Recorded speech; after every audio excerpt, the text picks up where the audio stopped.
नमस्कार दोस्तों, मैं डॉक्टर आर के शर्मा। दोस्तों आज फिर से हम एक ऑर्गेनन ऑफ मेडिसिन के एमसीक्यूज की सीरीज लेके आए हैं। दोस्तों इसमें हम पढ़ने वाले हैं। दोस्तों हमने इससे पहले 1 से लेकर के 20 तक के क्वेश्चन कर लिए हैं। दोस्तों अब आगे चलेंगे, 21 से लेकर के 40 के लगभग अब क्वेश्चन करने वाले हैं। दोस्तों एक बार में हम दोस्तों 20 क्वेश्चन के लगभग लेते हैं, क्योंकि उससे आपको भी दिक्कत नहीं आती, हमें भी बहुत ईजी रहता है पढ़ाने में। दोस्तों हम आपसे एक रिक्वेस्ट करेंगे, जब भी आप हमारा वीडियो देखते हैं, कोई भी नया होता है, तो हमारा जो यूट्यूब चैनल है दोस्तों, ये सरल होम्योपैथी, उसको जरूर सब्सक्राइब कर लें, जिससे कि आपको हर बार नए नए वीडियो मिलते रहेंगे, जिससे कि आपको पढ़ने में जो एनएचएम का भी एग्जाम चल रहा है दोस्तों राजस्थान में, उसमें बहुत हेल्प मिलेगी दोस्तों, है ना। ठीक है दोस्तों, मैं आगे चलता हूँ अपने स्लाइड पे। दोस्तों हमने 20 क्वेश्चन कर लिए थे। दोस्तों हम अब पढ़ने वाले हैं 21 से। दोस्तों हमने वहाँ जब पहले किया था दोस्तों, तो हमने लगभग आइसोपैथी एंड एंटीपैथी, इनके दोनों की जो प्रिंसिपल्स क्या है दोस्तों, उनके बारे में डिस्कशन किया था। दोस्तों यहाँ से कई बार क्वेश्चन आता है कि एंटीपैथी के जो जनक कौन है, फाउंडर कौन है, वहाँ कौन है, तो यहाँ सी गैलन है दोस्तों। यहाँ पे आपने नीचे देखा होगा सी गैलन, ठीक है, ये रहा। ठीक, तो अब इसके आगे मैंने देखा था आइसोपैथी का जो प्रिंसिपल था वो क्या था, और उसके जो जनक है वो कौन है, फाउंडर लक्स है। यहाँ पे ये भी क्वेश्चन कई बार पूछा गया दोस्तों, तो यहाँ से भी आप देख लें। इसके आगे हम जो आज चर्चा कर रहे हैं दोस्तों, अब what is the principle of homeopathy, जो होम्योपैथी का जो प्रिंसिपल है दोस्तों वो क्या है दोस्तों, है ना। तो सबसे पहले हम देखेंगे दोस्तों होम्योपैथी के बारे में। तो सभी को मोस्टली जो जितने भी मेरे देखने वाले होंगे जो होम्योपैथी से रिलेटेड हैं दोस्तों, उनको सबको पता है जो होम्योपैथी का प्रिंसिपल है दोस्तों, सिमिलियर सिमिलिबस क्यूरेंटर। यहाँ पे दोस्तों आपको कई बार क्या होता है, स्पेलिंग मिस्टेक भी होता है, कई क्वेश्चन देते हैं दो नाम सिमिलियर सिमिलिबस क्यूरेंटर के दे दिए, वहाँ पे एक आधे में अगर स्पेलिंग का डिफरेंस मिल जाता है तो वो भी एक बहुत बड़ी त्रुटि होती है, उसमें भी क्वेश्चन में अपन गलत कर बैठते हैं। तो यहाँ हमेशा स्पेलिंग का भी ध्यान रखें, क्या स्पेलिंग वहाँ दे रखी है। तो दोस्तों यहाँ वात कपी तो अपन ने आयुर्वेदा का किया था, ये इक्विलिस क्यूरेंटर और कॉन्ट्रेक्ट अपन ने एंटीपैथी का ये था, और ये आइसोपैथी का था दोस्तों, अपन ने ये डिस्कशन कर लिया था दोस्तों। ठीक है, तो यहाँ सिमिलिया सिमिलिबस क्यूरेंट का मतलब क्या है, let's likes be cured by likes. ठीक है दोस्तों, तो यहाँ फाउंडर है डॉक्टर क्रिस्टियन फ्रेडरिक हैनिमैन, जो होम्योपैथी के जनक है दोस्तों। यहाँ जो एडवांटेज है इसका, जो क्रोनिक डिजीज होती है, मेंटल डिजीज होती है, disease with more functional symptom, जो फंक्शनल सिम्टम्स, अगर फंक्शनल किसी बीमारी में फंक्शनल डिस्टर्बेंस होता है डिजीज में, जैसे कि हार्मोनल चेंज होते हैं दोस्तों, ऐसी काफी बीमारियां होती है जिसमें फंक्शनल चेंज होता है केवल बॉडी में, तो उनमें भी काफी अच्छा रोल होता है दोस्तों होम्योपैथी का। डिजीज विद डायनेमिक मैनिफेस्टेशन, ठीक है, डायनेमिक मैनिफेस्टेशन की डिजीज जो दोस्तों, यहाँ लिमिटेशन, सबसे ज्यादा लिमिटेशन काफी लिमिटेशन बता रखी है दोस्तों, उसमें एक तो ग्रोथ इरिवर्सिबल चेंज आता है किसी ऑर्गन के अंदर। ठीक है दोस्तों, यहाँ ऑर्गन है, ऑर्गन के अंदर कोई इरिवर्सिबल चेंज है, not cured by the law, यानी अगर कोई इसके द्वारा ट्रीटमेंट नहीं हो पाए।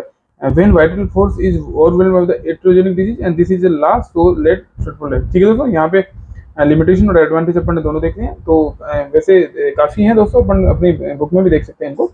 दोस्तों अभी क्वेश्चन है बायोकेमिक सिम्टम्स, बायोकेमिक सिस्टम और मेडिसिन। बायोकेमिक जो सिस्टम था दोस्तों, अपन ने होम्योपैथी में किसने कवर किया था दोस्तों, जो अपने 12 जो बायोकेमिक मेडिसिन आती है दोस्तों, अब ये है डॉक्टर सुसलर्स ने ना, जो बायो है ना, ठीक है, डॉक्टर सुसलर थे दोस्तों इसके जनक, और ये 12 मेडिसिन है लगभग, ठीक है, 60 मेडिसिन होती है। ठीक है दोस्तों, यहाँ अपन ने ये देख लिया कितने मेडिसिन है, ये भी क्वेश्चन आ जाता है कई बार। तो अब नेक्स्ट क्वेश्चन है, तो according to homeopathic cause of disease are, अब इसका अकॉर्डिंग टू होम्योपैथिक कोज क्या है किसी बीमारी में, तो अपने अकॉर्डिंग क्या है होम्योपैथी द्वारा दोस्तों मियाज। होम्योपैथी में सबसे ज्यादा किसको कोज माना जाता है, miasms. Miasms mean the blockage in the path of cure, है ना, ये ब्लॉकेज होता है, इनका रुकावट होती है किसी भी बीमारी के क्योर के अंदर। ठीक है, fundamental cause of all disease, अब किसी भी जो फंडामेंटल, अब ये क्वेश्चन दोस्तों हमारे जब 2016 में एग्जाम हुआ था दोस्तों, तो ये वहां पूछा गया था दोस्तों ना, फंडामेंटल कोज क्या है आल डिजीजेस का। ठीक है, तो यहाँ सोरा होता है दोस्तों ना, कई बार कंफ्यूजन होता है, वहां पे बहुत ज्यादा कंफ्यूजन होता है दोस्तों, सोरा साइकोसिफिलिस में, है ना, तो अब और कुछ भी दे रखा होता है, तो अपन कंफ्यूजन नहीं हो, तो हमेशा याद रखिए fundamental cause of all disease क्या है, सोरा। ठीक है, मिशन ऑफ फिजिशियन, अब मिशन ऑफ फिजिशियन भी हमने दोस्तों डिस्कशन किया दोस्तों, इसका मिशन होता है to restore the sick to health, ये अपने दोस्तों फर्स्ट एफ्रोजिम में ही है, the physician has an only mission is to restore the sick to health to cure as it is turn. ठीक है दोस्तों, ये एफ्रोजिम फर्स्ट है दोस्तों, वहीं पे अपन ने दे रखा मिशन क्या है फिजिशियन का, तो अपने को अच्छे से देख लेना। हाईएस्ट आइडियल सेकंड होती है दोस्तों, हाईएस्ट आइडियल ऑफ क्योर क्या है, सेकंड एफ्रोजिम में दे रखा दोस्तों, हाईएस्ट आइडियल ऑफ क्योर एफ्रोजिम में सेकंड में, ये highest ideal of cure is rapid gentle permanent. ठीक है, तो यहाँ एक्सेप्ट किसके पूछा है दोस्तों, है ना, तो एक्सेप्ट कौन सा है, टेम्परेरी, यहाँ टेम्परेरी एक दे रखा, तो ये आंसर नहीं होगा, है ना। तो ये जो अपना हाईएस्ट आइडियल क्योर है, rapid gentle permanent restoration of the health और removal of the annihilation of the disease in its full extent, संपूर्ण रूप से उसका खत्म करना, in shortest and most harmless way, and easy comprehensible principles. ठीक है दोस्तों, जो प्रिंसिपल हो वो इजीली समझने लायक हो। Isopathy was first time added in which edition of, अब आइसोपैथी सबसे पहले किस एडिशन के अंदर होम्योपैथी में ऐड की गई थी, वो फिफ्थ जो एफोरिज्म दोस्तों वहां पे अपने ऐड की गई है, और ना फिफ्थ एडिशन ऑफ ऑर्गन, हाँ एडिशन कौन सा था, ऑर्गन ऑफ मेडिसिन के कौन से एडिशन के अंदर आइसोपैथी का जिक्र किया गया है दोस्तों, तो फर्स्ट टाइम किसमें, फिफ्थ एडिशन के अंदर Organon. Highest the sole aim of, अब किसी का जो फिजिशियन है उसका हाईएस्ट जो सोल है एम है फिजिशियन का, वो कौन सी एफोरिज्म है दोस्तों, वो 17 एफोरिज्म में दे रखा है। ठीक है, तो ये दोस्तों ये हाईएस्ट आइडियल ऑफ क्योर और highest the sole aim of physician, ये दोनों में डिफरेंस है दोस्तों ना। ये आइडियल अपन ने 26 क्वेश्चन पढ़ा है दोस्तों, तो ये दोनों में कंफ्यूजन नहीं होना है, ये हाईएस्ट आइडियल ऑफ क्योर है और ये highest the sole aim of physician, sole aim of physician है तो 17 एफोरिज्म आंसर होगा। ठीक है दोस्तों, नेक्स्ट है essential qualities of physician is given in which, अब इसेंशियल क्वालिटीज क्या होनी चाहिए किसी फिजिशियन के अंदर, भाई ये क्वालिटीज होगी तो वो सबसे अच्छा फिजिशियन कहलाएगा, तो वो कौन सी एफोरिज्म में दे रखी दोस्तों, वो थर्ड एफोरिज्म के अंदर उसके बारे में डिस्कशन कर रखा है। अब अपन ने यहाँ नॉलेज ऑफ, इसमें ए फिजिशियन शुड हैव, अब एक फिजिशियन के अंदर क्या क्या होना चाहिए क्वालिटी, नॉलेज ऑफ डिजीज, उसके अंदर डिजीज का नॉलेज। अब ये दोस्तों ये एफोरिज्म भी आपको याद करनी है, कि बार ये क्वेश्चन भेज देता है, नॉलेज ऑफ द डिजीज कौन से एफोरिज्म में है, नॉलेज ऑफ मेडिसिन कौन से एफोरिज्म में है, how to apply knowledge of medicine to the knowledge of disease, ये भी कई बार पूछ लेते हैं। प्रॉपर डोज क्या है, प्रॉपर डोज भी कहाँ दे रखी है, प्रॉपर टाइम ऑफ प्रिपरेशन क्या है, एग्जैक्ट मोड ऑफ प्रिपरेशन क्या है इसका मेडिसिन का, obstacle in the way of recovery and how to remove. Obstacle of cure जो है उसके अंदर एफोरिज्म 7, 17, 186 और 252 से 255 के अंदर जिक्र कर रखा है। तो यहाँ पे अगर क्वेश्चन 252 से 255 का कई बार पूछा जाता है दोस्तों, हमने देखा। Homeopathic physician is the preserver of the health if he know, अगर वह प्रिजर्वर होता है हेल्थ का अगर वो जानता है, क्या जानता है, द थिंग दैट डिरेंज है, अब कौन सी जो चीजें हैं वो अपने हेल्थ को डिरेंज करती है, कोज क्या है डिजीज का, how to remove from person in health, और उसे कैसे किसी व्यक्ति से रिमूव किया जा सकता है। अगर वो व्यक्ति फिजिशियन जानता है तो वो एक तरह से प्रिजर्वर ऑफ द हेल्थ होता है। और ये कौन सी एफोरिज्म है दोस्तों, यहाँ पे एफोरिज्म भी अपनों को प्रिजर्वर ऑफ द हेल्थ की याद करनी है, एफोरिज्म नंबर 4। ठीक है दोस्तों, फंडामेंटल कोल ऑफ, अब ये दोस्तों पहले भी आया था, पहले भी ये क्वेश्चन अपन ने देखा है, तो ये फंडामेंटल कोल 16 है, तो यहाँ पे दोबारा नहीं पढ़ना है इसको। Sole guide of selection for selection of, अब सोल जो पूर्ण रूप से जो कौन गाइड करता है सिलेक्शन ऑफ द रेमेडीज को, तो क्या करता है दोस्तों, टोटलिटी ऑफ सिम्टम, जो टोटलिटी ऑफ सिम्टम्स होते हैं इनमें से आंसर टोटलिटी ऑफ सिम्टम है कि टोटल अपन ने जो सिम्टम्स दिए हैं किसी पेशेंट से, उनको जब अपन एनालिसिस करेंगे तो वो कौन से सिम्टम्स है वो सिलेक्शन ऑफ द रेमेडी को डिसाइड करते हैं। How central homeopathic central counselling act was pass, अब होम्योपैथिक सेंट्रल काउंसलिंग जो एक्ट है वो कब पास हुआ था, 1973 के अंदर है ना।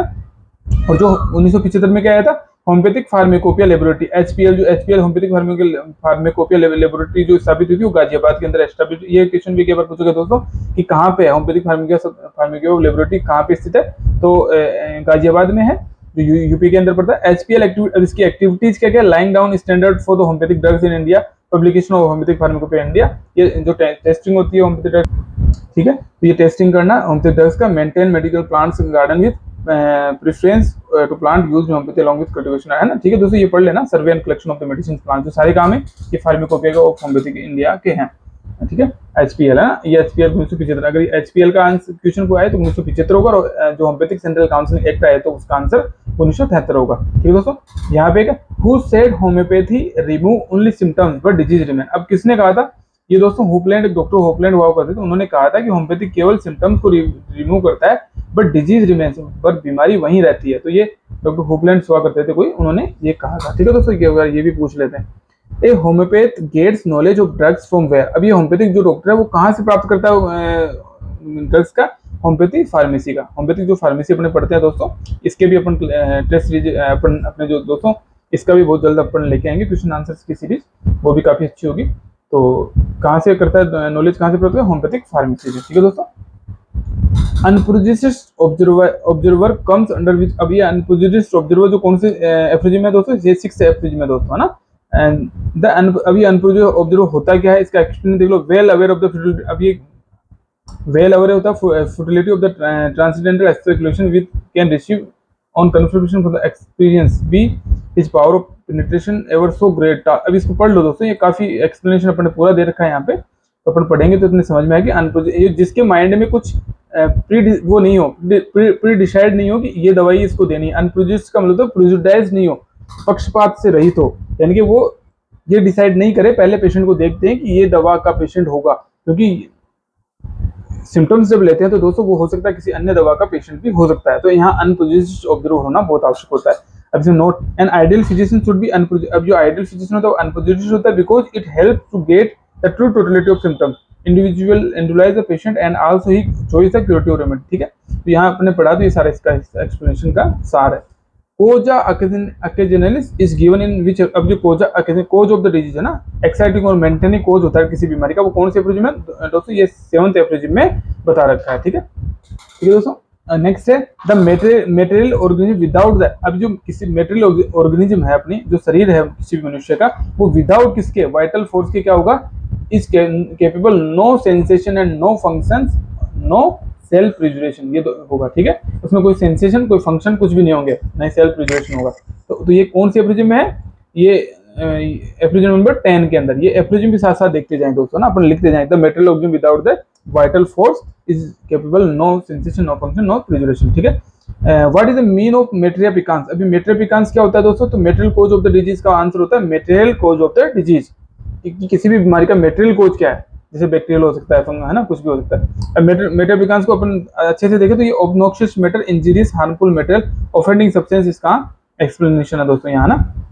दोस्तों यहाँ पे जो अन्य नाम है, removal of the cause, follow the nature, principle of medicine. अब ये अपन ने क्या, इसके ये ड्यूस नेचर होता है, उसका मतलब होता है फॉलो द नेचर, ये है ना ड्यूस नेचर, है ना ड्यूस नेचर, फॉलो द नेचर। और टोलिकोजम, रिमूव द कोज, अब यहाँ एक टोली रिमूव द कोज भी दे रखा था, इसका मतलब ये टोलिकोजम आता है। ठीक है, तो यहाँ रिमूव द कोज। एक होता है base, the principal of medicine. अब बेस का मतलब प्रिंसिपल ऑफ मेडिसिन क्या है, तो इसको बेस के रूप में दे रखा है। ठीक है दोस्तों, तो ये मेटेरियल पिकांस का कई बार पूछा जाता है, तो ये आपको याद होना चाहिए। अभी नेक्स्ट क्वेश्चन है विस मेडिकाट्रिक्स नेचुरा मींस, इस ये विस मेडिकाट्रिक्स नेचुरा का मींस क्या है, तो डिपेंड ऑन नेचर, इसका मतलब depend on nature instead of medicine, nature पे डिपेंड हो जाएंगे इंस्टेड ऑफ मेडिसिन, मेडिसिन के मेडिसिन पे नहीं डिपेंड हो, क्योंकि नेचर पे डिपेंड हो किसी भी बीमारी के क्योर के लिए, तो उसको बोलते हैं विस मेडिकाट्रिक्स नेचुरा, नेचर पे डिपेंड होना। तो यहाँ पे अदर जो दे रखे हैं उसका भी अपन देख लेंगे। अब दोस्तों यहाँ प्राइमरी कोजा मोर्बिड, अगर प्राइमरी कोजा मोर्बिड होता है तो प्राइमरी कोज ऑफ डिजीज यहाँ पहला था। ठीक है, अब मिनिस्टर नेचुरा, इसका मतलब क्या होता है, सर्वेंट ऑफ नेचर, ये सर्वेंट ऑफ नेचर भी दे रखा है, मिनिस्टर नेचुरा, तो servant of nature. Non plus ultra, non plus nothing beyond this then to imitate nature, तो यहाँ पे ये nothing beyond this then to imitate nature, ये भी एक ऑप्शन में दे रखा था। तो यहाँ पे जो ये अलग है एब्रिविएशन से, इनका मतलब ये होता है। ठीक है दोस्तों, यहाँ भी अपने को पढ़ के याद करना चाहिए। दोस्तों एक नेक्स्ट क्वेश्चन है जिसे हम लास्ट के रूप में लेंगे, क्योंकि दोस्तों हम 20 क्वेश्चन के लगभग करेंगे। ये आ रहा है क्वेश्चन 41 भी लेते हैं। Which edition of organon of medicine was termed as डेरेप्ट्रीजर, अब डेरेप्ट्रीजर किस एडिशन को बोला गया है, तो वो बोला गया 6th एडिशन। जो दोस्तों जो 6th एडिशन था उसको डेरेप्ट्रीजर के नाम से संबोधित किया गया था, उसके लिए टर्म यूज की गई थी। ठीक है दोस्तों, तो यहाँ पे हम केवल इतने ही क्वेश्चन करेंगे दोस्तों, आगे हम नेक्स्ट बहुत जल्द क्लास लेंगे, उसमें हम नेक्स्ट आपको जल्द ही देंगे। ठीक है दोस्तों, धन्यवाद दोस्तों। जब भी आप आए हमारे चैनल पे तो हमारे चैनल को जरूर सब्सक्राइब कर लें दोस्तों, क्योंकि हम काफी अच्छी इन्फॉर्मेशन देने वाले हैं आपको धीरे धीरे। ठीक है, धन्यवाद दोस्तों।